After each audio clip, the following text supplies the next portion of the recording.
Thank you for joining us to celebrate the publication of The Missing Sister, the new novel from Lucinda Riley. My name is Harry Whittaker, I'm a presenter for the BBC in the United Kingdom, and Lucinda Riley is my mum. Hi! Hi Harry. This is a big moment. This is the 7th of the 7 sisters. The big question everyone's going to want me to ask, everyone wants to know, who is she? Well, that's a very good question, and that's why everybody has to buy the book to find out. What's interesting for me is the fact that I have known who she is since the very start of the series, so I feel very protective of her in a way, almost like because she's been inside me, I don't want anyone else to know her, and so giving her away to the world still feels quite odd. Do you know what I mean? I understand. Were you always going here? Did you always know this is where you were going to end up? I knew, obviously, because I'm following all the Greek mythology in the books, that there would be that missing 7th sister, Merope, just like in the stories. And I didn't know how I was going to get to her, or in fact where she was going to be or how she was going to be found, but she's always been there. This is the 7th book. This is book number 7. Are we going to get some answers on some things? Well, again, you'll have to read it and find out, but yes, I really hope that some of the questions that all the readers have will be answered.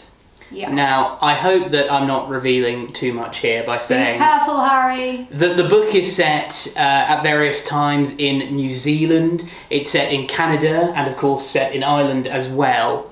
We know research is so important for you. A big part of your job during the writing of the Seven Sisters series has been to visit whatever country you might be writing about. I imagine the pandemic has made things a little tricky. It certainly could have done, but somebody up there was smiling on me because last November, and I'm not giving anything away because it's in the blurb on the back of the book, I actually went to New Zealand to do my research there, and I'm so glad I did, because obviously if I'd left it until January, February, I certainly wouldn't have been going there. So I went to New Zealand, did all the research I needed to do. I also went somewhere else, but I'm not going to tell you about that.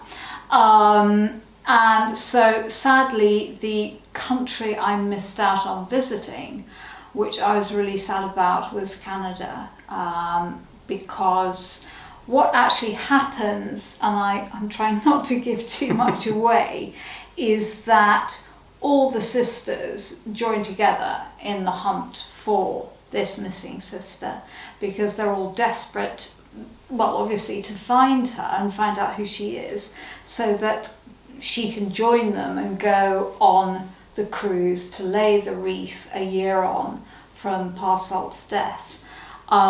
So anyway, I didn't get to Canada, but the other place that they look for her is London.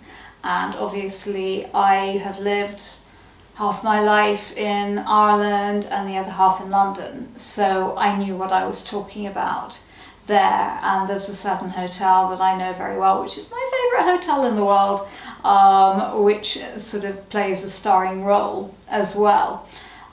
So that part of it was all good. How do you compensate for the fact that you couldn't actually get to Canada? Is it a case of research through libraries, books, etc.? Well, maybe not, travelling to a library this year, but is it reading? It's not just reading, actually, because the research my research anyway, the way that I do it, can't ever come just from a book. And there is a certain, for example, in Canada, in the place, in the big city I go to, there is a certain tunnel. And so I wrote it first without the tunnel, and then actually did some more research and realised that the tunnel actually had been built at that moment. And so it's those tiny little things. And I know that if I get them wrong, that I will get letters and emails from readers telling me very bluntly that I have got it wrong. And these are 800-page books, and they are stuffed with research and events that happen. So it just goes on and on. If you think each character has to go through a day, and each thing that they do from the moment they wake up, where do they find water, you know, what do they have for breakfast, how do they get to work, are they driving, are they taking a pony and trap, if it's obviously in the past, which it all is. So, you know, the detail is just everything. The devil is in the detail. And I think the most beautiful thing that happened was the fact that I was at home in Ireland when the pandemic struck. And part of the book, and I'm not giving anything away because it's in the blurb on the back of the book, is set in Ireland and in my part of the world. Obviously, Ireland means everything to you. You're an Irish citizen. Was it a challenge to write about your home country, or was it exciting? Well, I think that when I was thinking about the book, when I was on book 5 and 6, I was, especially on book 6 when I got to the end, I thought, oh well, it'll be an absolute breeze writing, you know, about my home country, because I'm meant to know all about it. You know, when you're a child, that's the history that you're taught. And what I learnt very quickly was the fact that I knew nothing. And actually, the research for this one was the hardest I've ever had to do. And that was partly affected by the pandemic, because obviously I couldn't travel at all. The good news was that I'd always wanted to set it in West Cork, which is where I live, and very, very local to me. And so the way that actually I did the research, and I couldn't have done this without them, was I actually asked my local community for help. And so I was taken off to the most incredible places. This was once lockdown had eased, obviously, to see all sorts of things that you just wouldn't believe. I mean, for example, I went into the back of Beyond with my friend Carl, who knows everyone locally. And so he'd run around to, you know, ask grannies and, you know, great aunts if they knew about this or if they knew about that. And if they didn't know, then they'd ask somebody else. And so on this particular occasion, we were driven into the back of Beyond. And I mean, a lot of West Cork, as everyone who lives there knows, is the back of Beyond. But this was the back of Beyond. And this man came walking towards us with this very long beard, and he had a pack of dogs around him as well, sort of like 15 dogs and, you know, a couple of Rottweilers, and this sort of barred gate between us and him and all these dogs. And in his hand he had this absolutely massive rifle. And anyway, this rifle turned out to be the original rifle of someone, a real life character that plays a part in the story. But it was just incredible. And then I ended up, you know, at cottages where arms had been stored, because the story is in the past set around the Irish War of Independence and the original IRA, and it's very important that nobody gets mixed up with what the IRA was then, which was basically Ireland fighting for its independence from the British, and not the provisional IRA that people will know from the 70s and the 80s.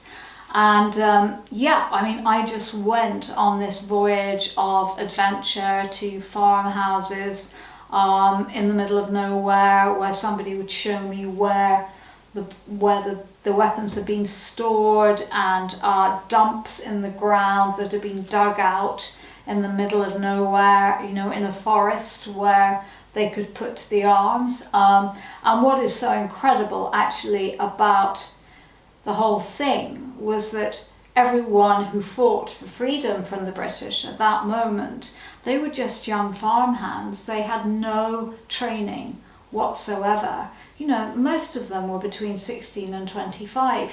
They were young boys who were more used to holding a pitchfork than they were a gun. And how they could actually defend Ireland and win against the might of a trained British army and a police force, and also thousands of them, is just an incredible story. And a lot of people might know the name Michael Collins, partly from the film with Liam Neeson. And I just want to say that, Michael Collins in real life was actually only 32 when he died, so he was a very young man.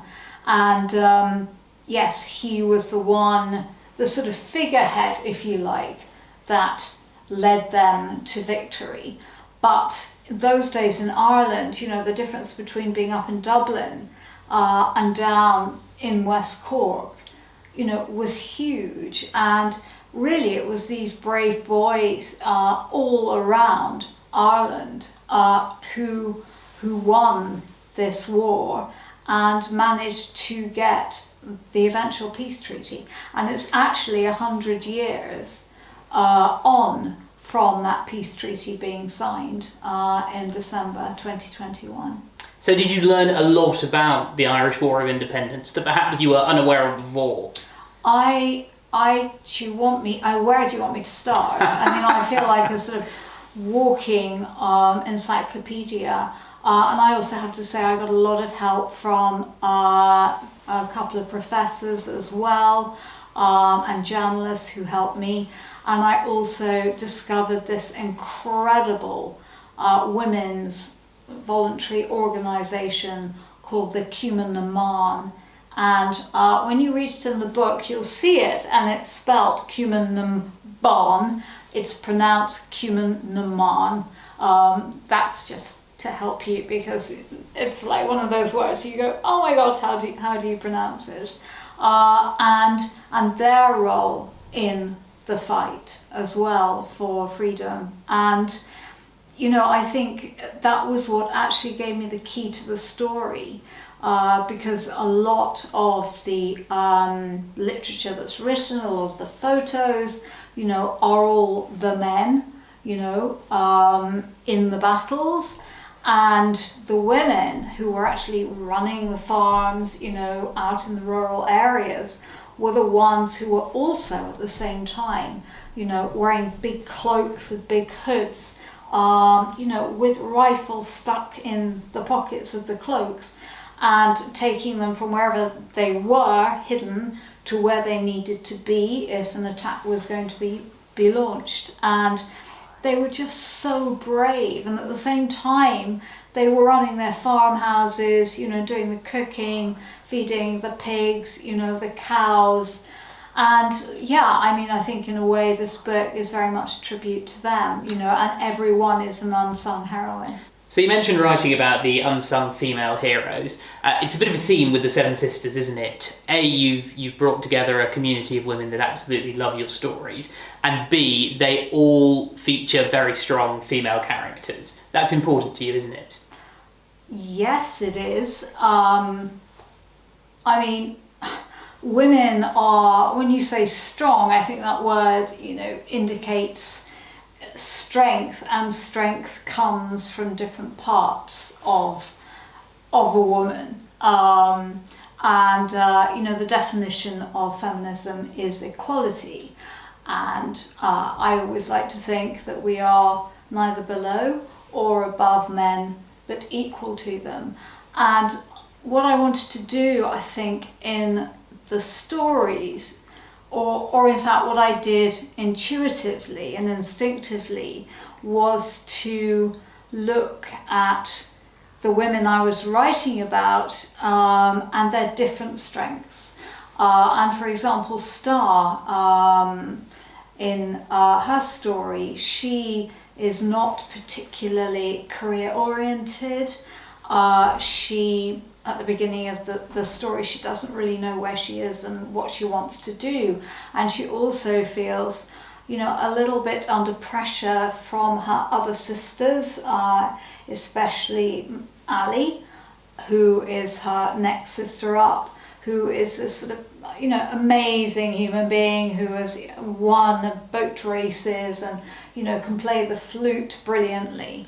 And actually, what Star does and what Star loves doing is being a homemaker. She loves cooking, she loves nesting, she likes making her home beautiful, and she loves looking after her boyfriend's son. And so it's celebrating women in, if you like, all their glory. And strength doesn't necessarily have to mean that you're going to conquer the world and become, you know, the president of some incredible company.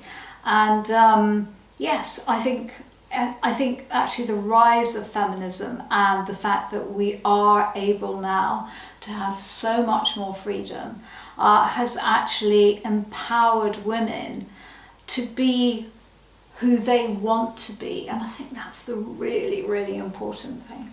You mentioned this earlier, so we can talk about it, but they're all in it. Significantly, aren't they? That must have been so amazing to write. This huge journey you've been on for the last decade. All these wonderful characters, all the sisters coming together. Can you talk a little bit more about that?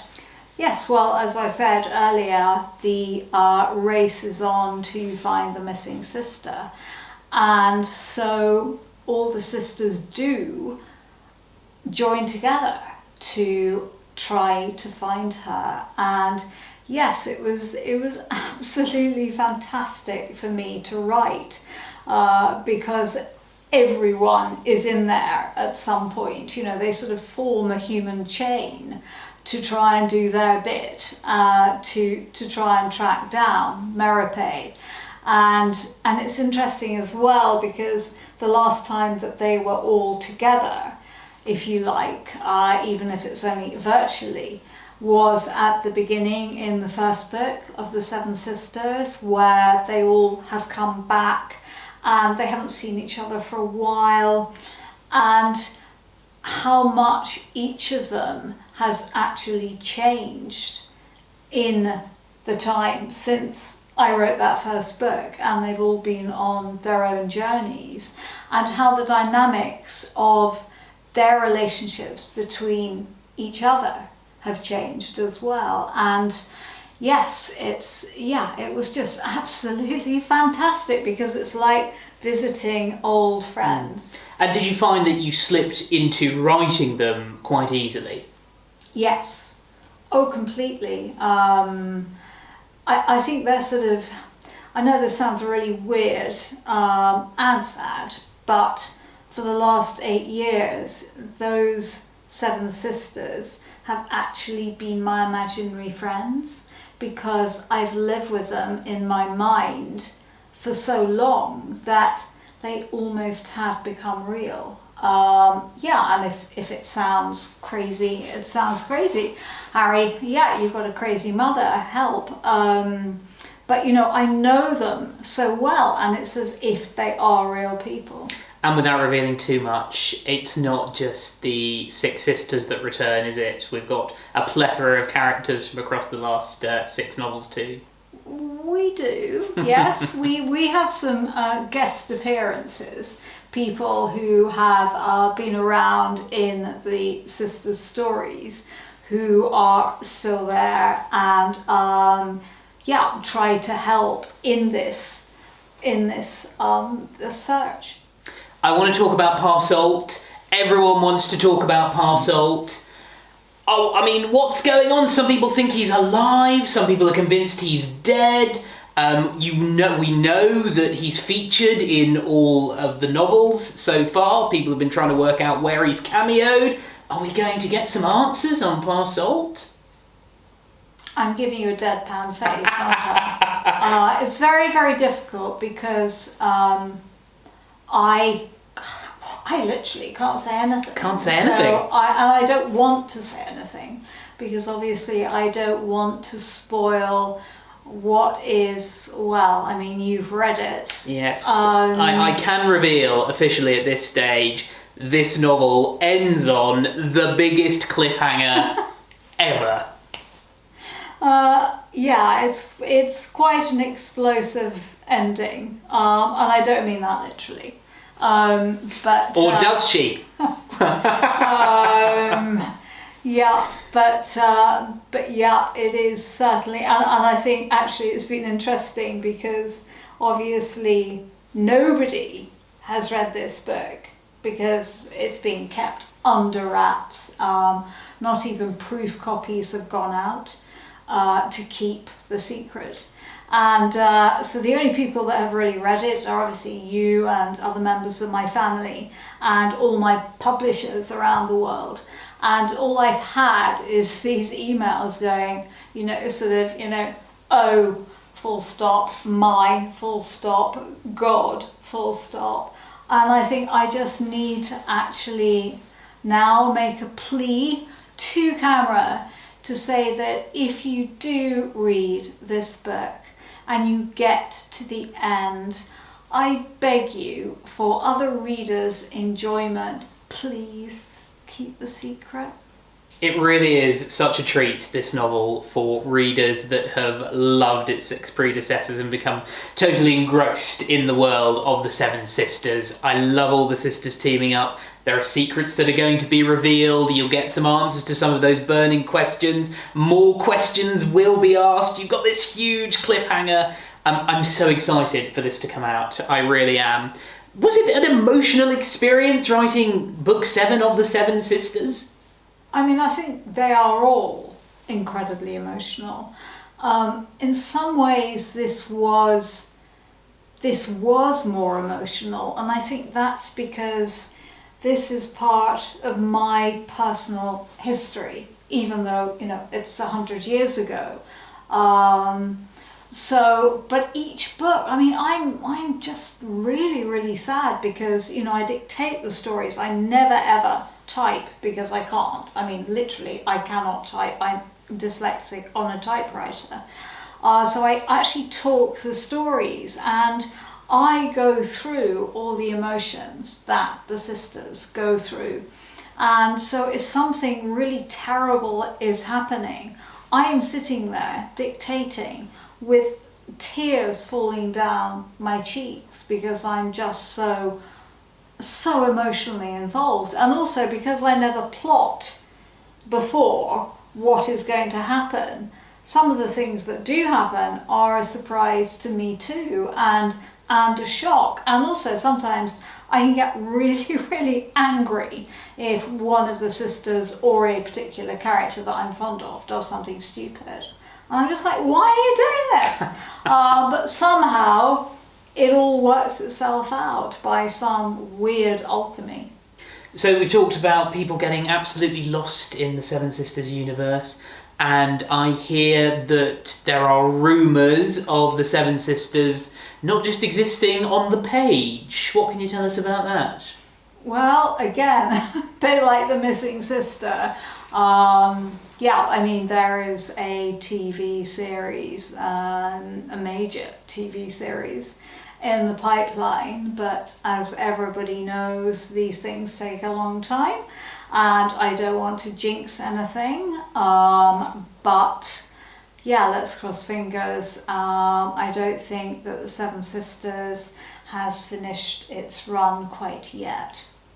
The big question is, if it happens, can I have a part? I don't know, Harry. I'll have to see how you are in front of the camera. Okay. Thank you very much. Well, Lucinda, thank you very much for chatting to us today. I know a lot of people will be really excited to actually see you interviewed because you're an elusive figure, aren't you? You're as mysterious as Parsold. So thank you for spending some time with us today. I really hope you enjoy the new Lucinda Riley novel, The Missing Sister.